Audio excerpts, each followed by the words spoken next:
and if you have, thank you for that. Thank you. Like we can talk more informally about the co-design aspect, and if you have any specific questions about the project or co-design, we're also happy to answer and discuss. Should we just do since it's a smaller group, should we do just like a quick intro so we can see where everybody's from? Kelly, do you want to go ahead and get started?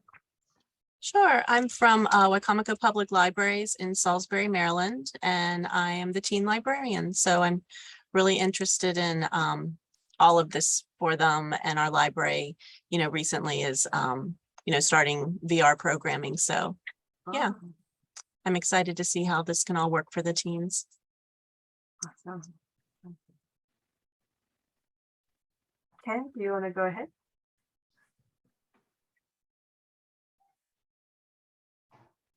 Oh, Ken, you might be on mute. Thank you.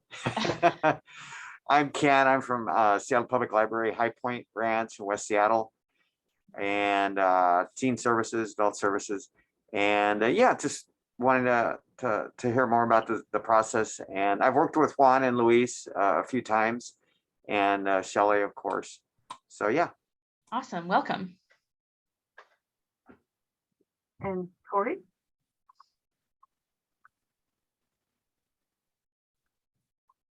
Hello, I am Tori from Calvert Library in Frederick, Maryland. That's in Calvert County, so Southern Maryland. Hello from across the bridge, Kelly. So I am technically not a teen librarian, but I am in charge of teens. So we don't have teen librarians here, so I'm a reference librarian, but I am in charge of our teen/tween team. So I'm interested to see how we can implement some of this stuff.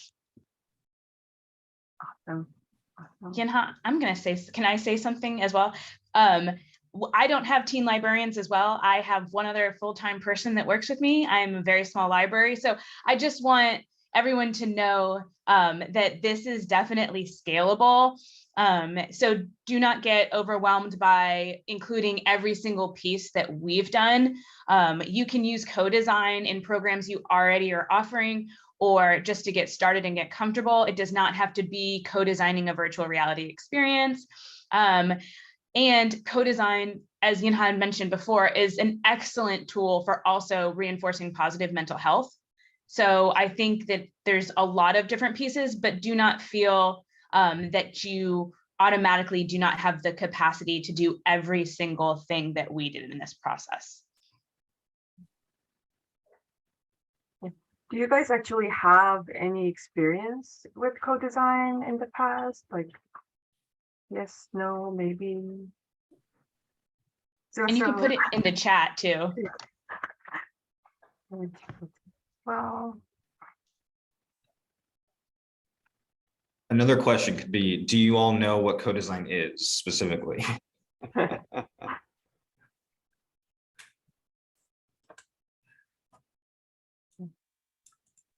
I don't know that I called it co-design, but especially once COVID hit, we were doing a lot of virtual programming.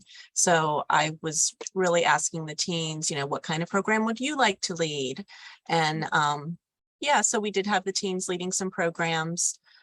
Poetry workshop was one idea that they came up with. So is that kind of what co-design would be?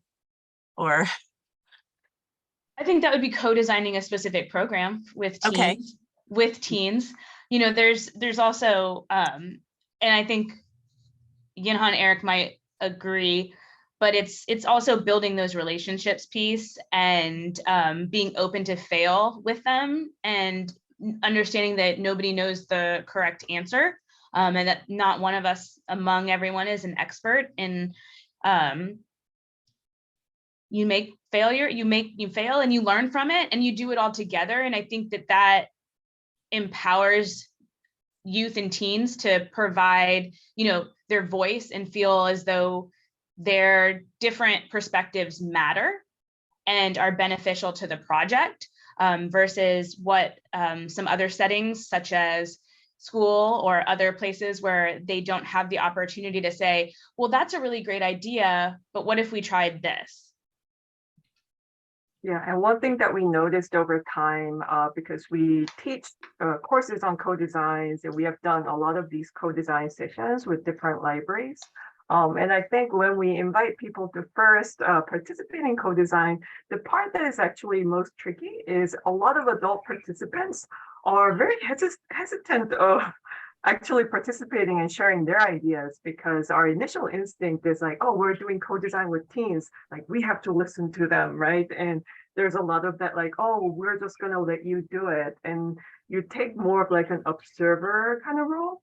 But once you start like getting used to the process, as Allison said, which was a great point, like you also have to kind of participate, right? You have to jump in, you have to share ideas. Sometimes a lot of our ideas are great, sometimes they're not so great, and that's perfectly fine. And kind of like working through that process together is actually a key element, especially because we're talking about something like mental health, right? Like we don't want to be like, oh yeah, now we got you in the room, now talk about mental health, everyone. Like that doesn't quite work. Right. So that aspect, I think, is really important and something that adult participants can maybe think about throughout the process. Yeah, I think that's a really good point that I want to actually kind of follow up on, is that really the key to it's short for cooperative design, and it's cooperative because every demographic, everyone in the room is meant to see everyone else on equal terms.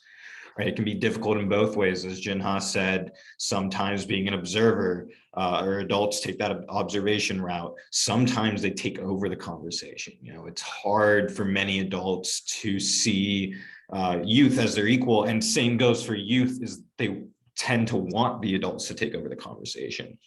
I think it's really important to, especially with the quieter teens, I've noticed, is to really help them push themselves, take that extra step.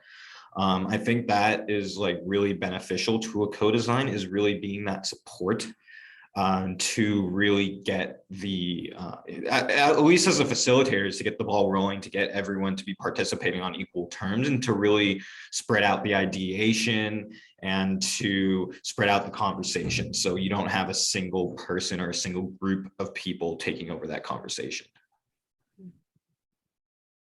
This is Ken. I think some of my questions in my mind with co-design is like, okay, we're going to do I've been charged with doing a library program. We're going to do co-design or whatever it is.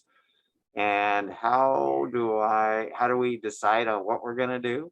So I'd like to hear some strategies on that.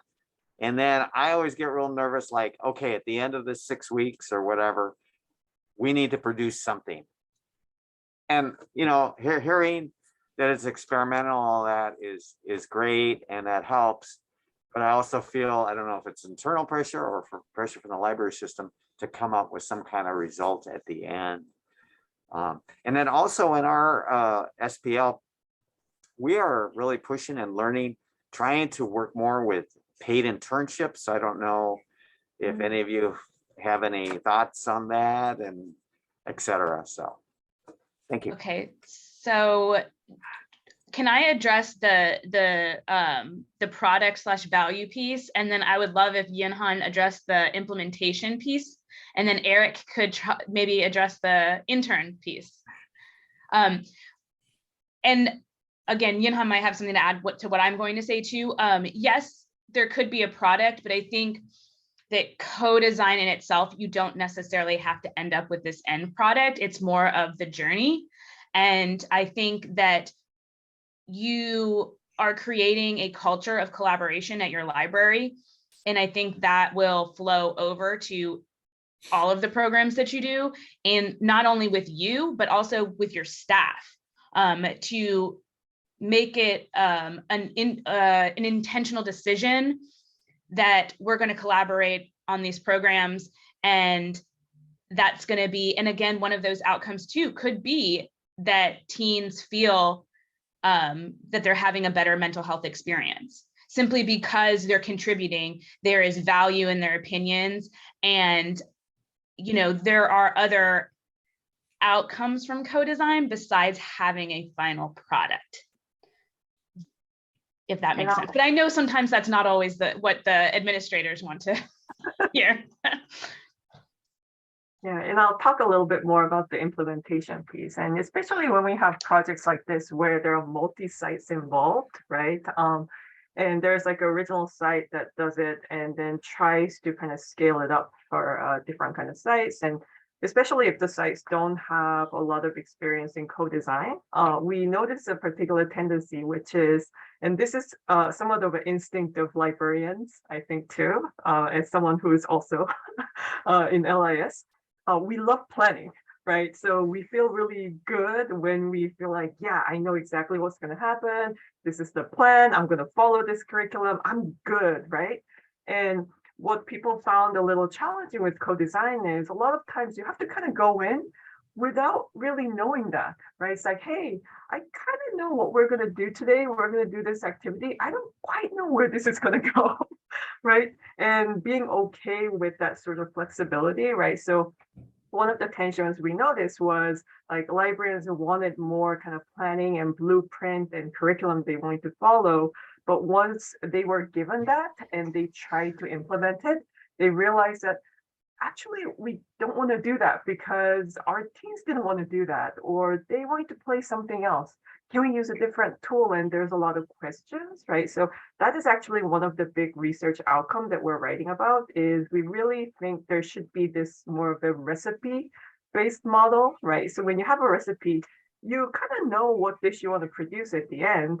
And sometimes there are some main ingredients that you can't replace because then you're going to create something else, and other things you can, right? So trying to create these kind of blueprints where we make it more clear that like, hey, you want to make sure you stick to these, but these other things you can be kind of flexible and try to do things that actually work for your context, right? So Louis has done a lot to create those kind of materials with that perspective. And that way, if you kind of keep your mindset that like, yeah, as long as I achieve the main goal, I can deviate a bit and I can improvise. I think that helps a lot.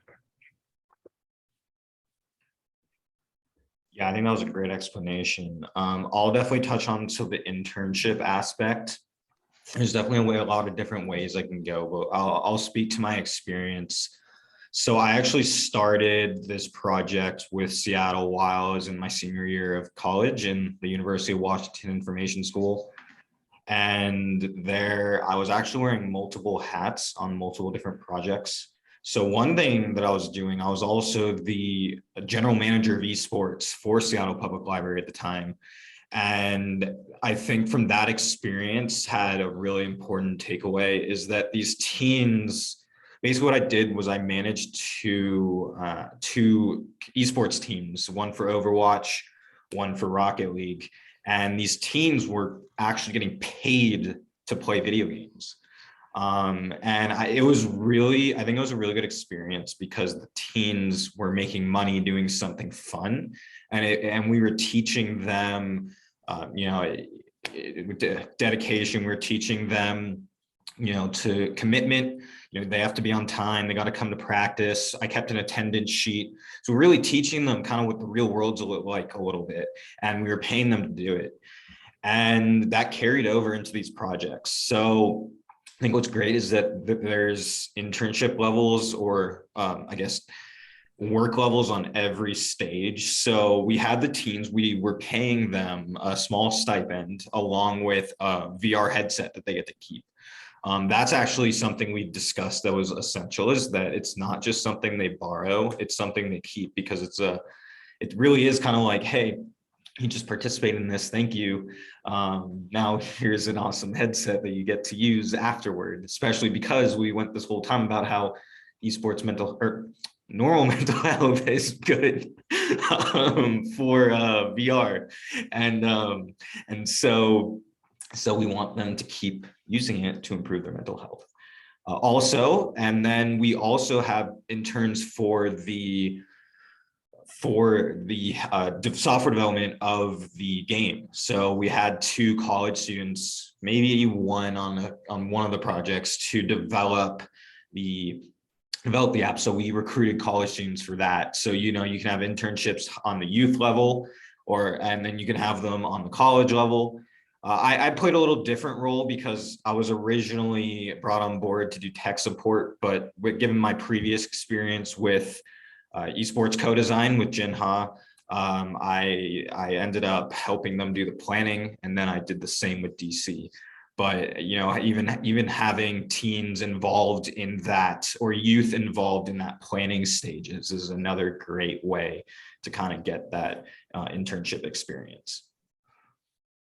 And the last thing I'm going to add is that if you're interested to see, and again, this isn't going to be the perfect recipe, but on the VRtality website, if you go to the tab that says resources and then drop down, you are able to access all of Seattle Public Library's design session agendas and exactly what they did, how they opened their sessions, what kind of questions they asked, the different activities in the different platforms and apps that they use throughout the process. Again, like I said, it doesn't necessarily have to be virtual reality. We also used another really excellent co-design program called CoSpaces, and that you can use in VR and on a desktop. So that is something that is low cost, and you could begin to implement programs using co-design in CoSpaces.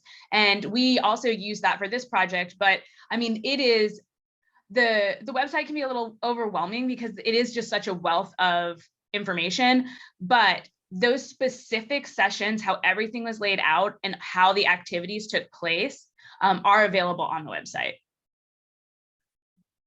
And thanks, Louis and Danielle, for joining the conversation. So we are talking about, some kind of like tips on co-design. Louis, if you want to share anything that comes to your mind, please go ahead. And Danielle, if you have any questions, feel free to ask. Yeah, absolutely. So one thing that I will add about co-design is sometimes we focus a lot on the technology that will allow us to do co-design, but it doesn't necessarily have to be any technology. Sometimes some of our most rich co-design activities are analog. They're with sticky notes. They're with a bunch of markers of different colors. So if you're interested in figuring out a very easy entryway into co-design, I would say look at some of our activities that are very low tech. So if you are trying to brainstorm, what does teen mental health mean to a group of youth, maybe grab sticky notes of different colors and have them put them up all on the whiteboard, then figure out ways to arrange them that make sense. There's a lot of really easy ways to get into co-design. I think it's so powerful that sometimes people are wary of where to begin or how to approach it, but it really can be as easy as getting a few sticky notes and markers and coming together to answer a question.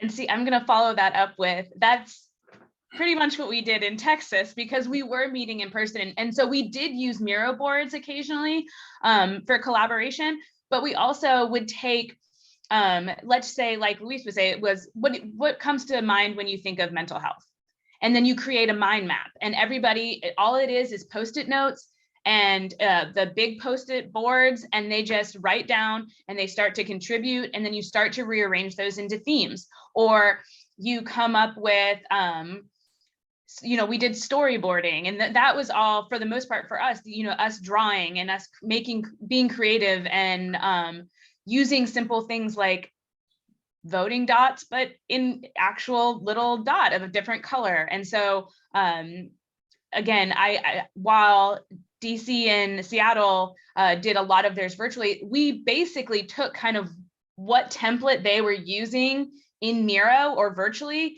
and then just modified it to be something that could be written on.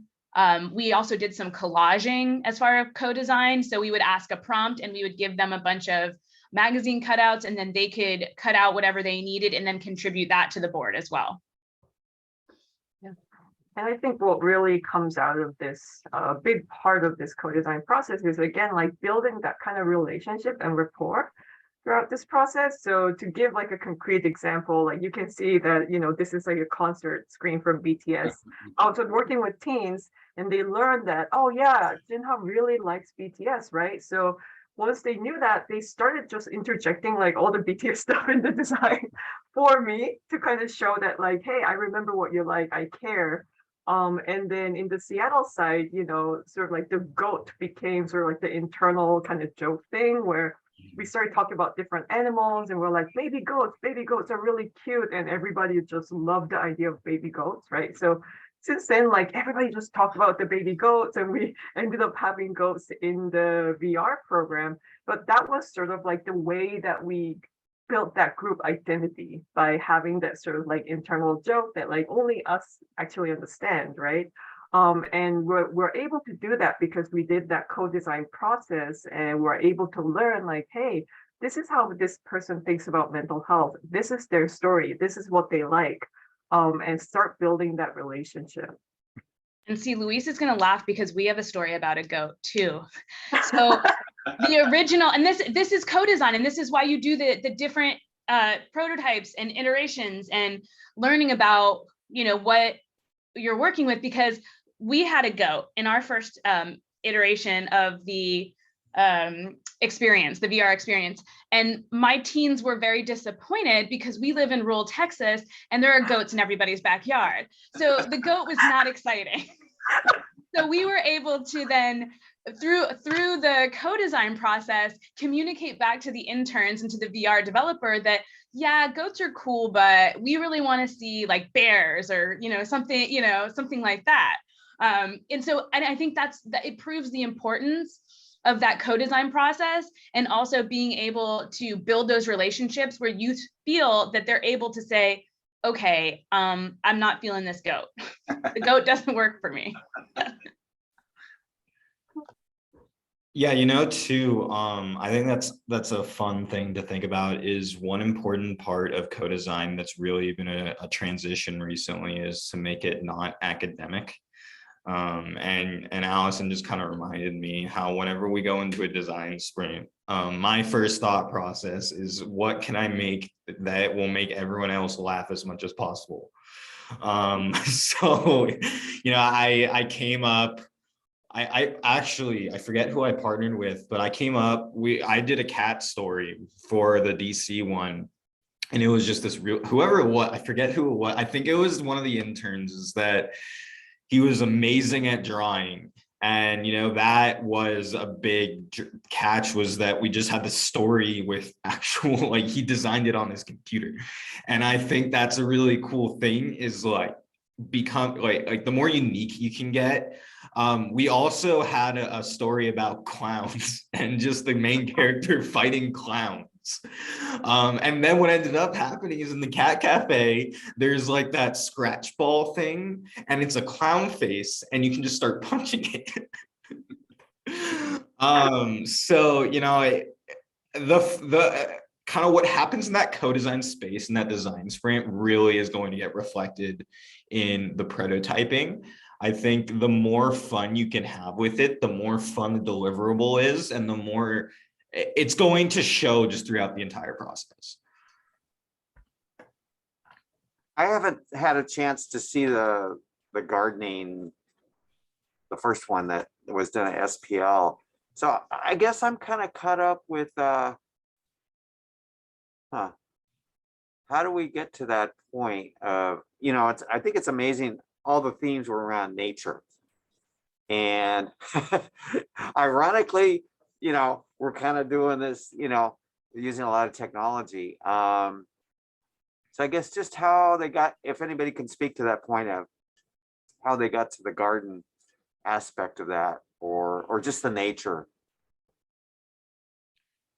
If that makes any sense. I can speak to, I can speak to the nature piece just out of what they wanted specifically was something that was adventurous without being stressful. I think when we look at what teens need for well-being, for some it's quiet and it's a safe space, and for others chaos is the comfort. And so I think that throughout having those conversations with them, you start to, and again, we're asking specific prompts, you know, we're having them design, what does a comfortable space look like for you? And it just starts with those basic questions and then kind of develops throughout time. It's very scaffolded. It's not, you know, just we ask, oh, well, you like being outside, so you must like nature. Well, why do they like being outside?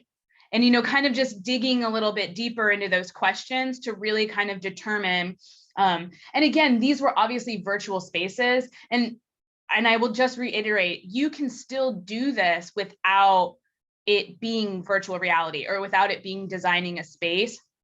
It could be designing, I mean, it could be designing a specific craft, or, you know what I'm saying, or using 3D pens, or using, you know, to accomplish those goals. And so I think, yes, it could be the virtual piece, but I guess it's the scaffolding of the questions and then also being somewhat investigative about, because you can take that answer, but if you don't know what the answer that they give means, then you're not really getting to the heart of why they crave that space. And so there was a lot of, you know, reflection where if somebody said, well, I really like that. Okay, well, why do you like that? What about that makes you happy? What about that makes you feel safe? And so and again, you cannot have those conversations and you cannot begin that process until you've established relationships with the youth. And again, going back, that's one of the most important pieces of co-design, is creating that place where everyone's equal. And not only were the teens sharing with us those things, but then we also were sharing with the teens, you know what, I get really stressed out when this happens to me. And this is what I do. This is how I take care of myself. And I think that's an important process during relationship building. I don't know if Eric or Yinhan want to add to that, or Luis. Yeah, I definitely hear you, Ken. We're talking about going out in nature, but we're sitting on a chair in virtual reality, pretending to be in nature. But I do think that there's importance in appreciating the context in which these things were designed in. We were in the middle of the pandemic where people were very, very afraid to go outside. So I think it spoke a lot to what people really needed in that time period.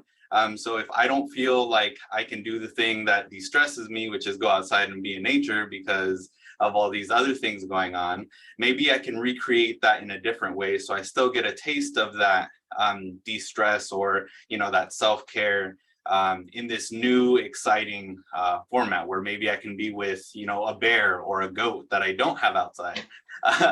So I think understanding the context in which you're designing speaks a lot to the approach of co-design. So if there's something going on, teens are very, very aware of the world around them. So sometimes you can use a current event or something going on to start to build that relationship that says like, oh, did you see that goat outside?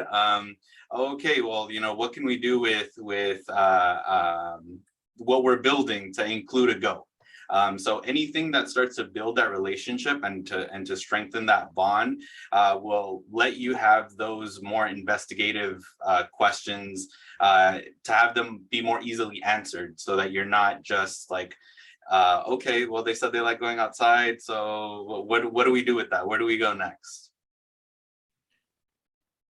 I think those are great. And, you know, if you think about the process itself that we took, because for this particular project, the goal was to create this VR experience. We went through a particular process of like, yeah, let's start to think about like what makes you sort of happy and relaxed. And there are all these things like pets and nature and like being calm and being, you know, loud, right? And then we tried to kind of put it together in some more of a coherent theme or story, right? So we did kind of comic boarding to show like, hey, let's try to think about like a space and like what actually happens in this space. And we went through that project, everybody kind of paired up and like drew the comics, and we looked at everybody's work and like kind of voted on the ideas that we liked. So we sort of like converged into this thing. And then the interns helped us kind of create that and replicate it in the VR experience. And there's a feedback process. So that's how we worked. But I think Allison's point, especially, is like really important to remember is like, it doesn't have to be that VR experience, right? It can be like a collaborative art project. You can create some kind of like music together. It could be building on something, some kind of programming that you already had in the library too, right? Like maybe you have some kind of collaborative music creation toolkit thing, or maybe they already have like some kind of art program, like you can build off of that. But maybe add the aspect of like, let's think about mental health and what we can do about that, right? And based on kind of like the end goal, you can sort of change and improvise that sort of process of getting to that too. And I think that is really important to remember, that it doesn't have to be this like one program and that's it, right? You can kind of think of it as like a series of programs. And in the first iteration, you're actually learning from it, right? Just like when we teach class, it gets better over time, right? And it's exactly that like, oh, we tried this. And no, I think it works better in this way. We can try the other way in the next time and kind of learn from that. A question about if anyone can speak to the use of using Discord as a platform to help communicate. We've kind of in the past been dissuaded. That's my experience on my end. And maybe Luis, you could speak more to that. But if the teens created Discord, then we could join it. But we couldn't formally create a Discord and have their participation. Anybody like to speak to that? I'm gonna speak to that first. I'm gonna say we did not use Discord. We tried to use Discord in the beginning. Our teens did not want to use Discord. They would rather use a different app for communication. So we used a different app. I think we ended up using Remind. It's called Remind, and it's free. And it's what they actually use in school. And so we were originally trying to get away from what they were using in school. And ultimately, there's apps called GroupMe and the one Remind. And those are both free apps that you can use to communicate. And our teens decided they wanted to use that instead. And so that, again, that's another thing with going with the flow. If my original, we started a Discord channel, but it was just nobody wanted to do it. So again, not saying Discord isn't a good tool, but I think you have to listen to what they want to do, and I think that has to do with why all of our retention was so good with our participants, is that we were flexible in what was going to be the best for them. Yeah, and I was gonna say too, that when we start off with the Seattle, the Seattle project, Juan was really pushing Discord for a similar reason Allison just brought up about Remind. He really wanted to get away from, the academic. Everyone's been using Zoom, schools use Zoom. So he really didn't want to use Zoom. What ended up happening was we do have a Discord and we use it for all text communication. At first, we tried using it for voice as well. We ended up, firstly, you have to use an external tool to record, which is a little inconvenient. And second, it just wasn't feasible. The technology, it was just very slow, low latency, really hard to manage. So we ended up going back to Zoom anyways. I think the key is it doesn't matter what you communicate on, as long as it's a clear platform that all the teams want, as Allison was saying, right? If the teams want to use Remind, if they want to use GroupMe, just let them do it, because ultimately it's just a communication platform. And what's really important is the co-design itself, and really that they're all aware of what's happening. It's really about, making sure that it is accessible to everyone, right? So that also includes adult participants as well, right? So all the teens and adults, as long as they are good with using a particular platform, go with that. That is the right thing to do. And thank you for joining us, new folks in the room. we're talking about just various aspects of co-design. If you have any questions, we're happy to answer them.